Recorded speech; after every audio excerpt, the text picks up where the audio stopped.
jaalattoonni fi hordoftoonni haadha faatee wanti dhukkuba uumamaati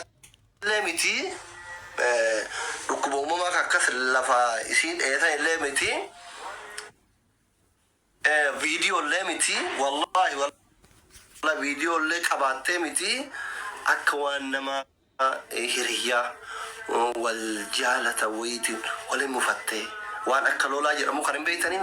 amma waan akka zabana kana lolaa jedhanii ቲክቶክ irra deddeemee kiisingii nama godhu kana walitti mufattee እንደዛ አይነት ነው የሰማሁት። እስኒ ገለማ እንደሰማው ነው አነማ nama ዶክተራትለ ዋን ሁንደነት ሂመኒ ናዶይሳን እስኒ ገለ ናዶይሳን ወሪ ሀዳፋጤ ጃለተን ፍሪ ሀዳፋጤለ ዲኒ ሀዳፋጤለ yoo fete ati faatele natti aartu yoo fedhe gurballe natti aaru dhugaan jiru kana yeroo kamu dhugaa dubbadhe jibbam isini galee ebalu isaa ennummaa isaa gaafa isin suuraa isaa ol darbite hagam akka wal janaajanan maal irratti akka wal dhaban diiteelii hundammoo waan beeynuuf hin beeytan kaan abbaa gadaa kaayirotii beerri biyya kana gaafa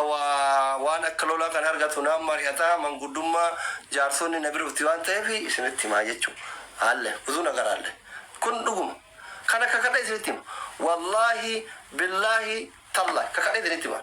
dhugaan kana warra dhugaa barbaadaniif kana ebaluu isaan mootu amma kanaayyuu awwan dubbadheef isiin eega asirratti maal jettee boottee maal jettee nullee akka isin cinqabneef dhugaan kana akka isinillee qabrii hin dhabneef qabrii akka isinillee hin dhabneef dhimma viidiyooti miti dhimma dhukkuba rabbi irraa dhufe ka'u cinqansanii miti idaan namaa irra jiraatee miti dhimmichi akka waan akka jaarsa fuula duraa jaarsa abbaa manaatiif abdatte waliinaasaa yeroo dheeraa qaban wayiitiin waliin mufatanii tabiraa irratti hafuu hin beekusan waan irratti wal lolan haa tabiraa irra qaadhimaa gotuu hin beekuan haa osoo isin laabirii jirtu tabiraa kiisingii kana godhee argituu hin beekuan waan irratti wal lolan hin beeku haa guyyaan ni kayaa dhufeetiin darbuu hin beeku asla iccitii namaa keessan garuu isin kana qabadha naa kaaya kana qabadha kaaya ufin dhiphisina kanuma warri itti dhiyaatan firoota isiittu amma miidiyaa kana fayyadama gizee akkanumaan durriyyeen ol baatee ajandaa barbaadam daabboo harafaaxettu bahee jedhan an waan barbaadanii isinii kakadha waan barbaadan isin qabsiisa viidiyoo harafaaxee wayitu bahe waan akkasii wayti akkasi akka waan dubbii jaarsummaan gandallee geettee eega wal fudhuu ka'an xiqqoo wal lolanii wayti bakka kana kun kanu dhugaa warri barbaadan kana eenyummaa isaa immoo haatuyyuu gaafa dubbatte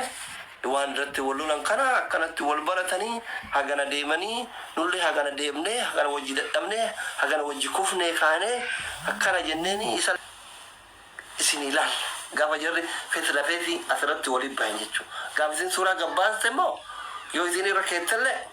an dhugaa hin beeka. Yoo inni irra kaa'ellee an dhugaa hin beeka. Isin galee dhugaan kana. Namoota dhugaa barbaadaniif wallaahi billaahi dhugaan